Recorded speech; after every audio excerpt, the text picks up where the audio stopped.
സംസ്ഥാന സർക്കാർ ജീവനക്കാരുടെ ന്യായമായ ആരോഗ്യാവകാശങ്ങളെ പൂർണ്ണമായും അവഗണിച്ചുകൊണ്ട് മെഡിസെപ് പദ്ധതിയുടെ പേരിൽ സർക്കാർ നടത്തുന്നത് തുറന്ന കാട്ടുകൊള്ളയാണെന്നും പ്രീമിയം തുക വർദ്ധിപ്പിക്കാനുള്ള തീരുമാനം ഉപേക്ഷിക്കണമെന്നും സ്റ്റേറ്റ് എംപ്ലോയീസ് യൂണിയൻ മഞ്ചേരി മണ്ഡലം കമ്മിറ്റി പ്രസ്താവിച്ചു.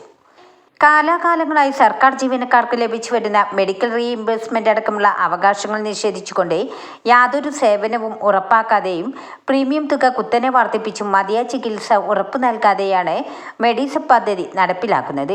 ചികിത്സക്കായി സമീപിക്കുമ്പോൾ പലപ്പോഴും ജീവനക്കാർ അപമാനിതരായി നിൽക്കേണ്ട അവസ്ഥയാണ്. മെഡിസെപ് സമ്പ്രദായം അടിമുടി പൊളിച്ചെഴുതാൻ സർക്കാർ തയ്യാറാകണമെന്ന് യോഗം ആവശ്യപ്പെട്ടു. പ്രതിഷേധ ധർണ സംസ്ഥാന organising secretary M A. Muhammad Ali ഉദ്ഘാടനം ചെയ്തു. മണ്ഡലം പ്രസിഡന്റ് സിൽജി അധ്യക്ഷത വഹിച്ചു. സമീർ വി.പി. മുഖ്യപ്രഭാഷണം നടത്തി. ഭാരവാഹികളായ സെക്രട്ടറി അമീർ പട്ടർകുളം, മജീദ് ചുങ്കത്തെ, ഹസൻ, ഇംതിയാസ് മുടിക്കോട്, റാഷിദ്, ബാദുഷ, ഹനീഫ, സൽമാൻ, ഷറഫു, ഫാറൂഖ്, ഷെറിൻ തുടങ്ങിയവർ പങ്കെടുത്തു.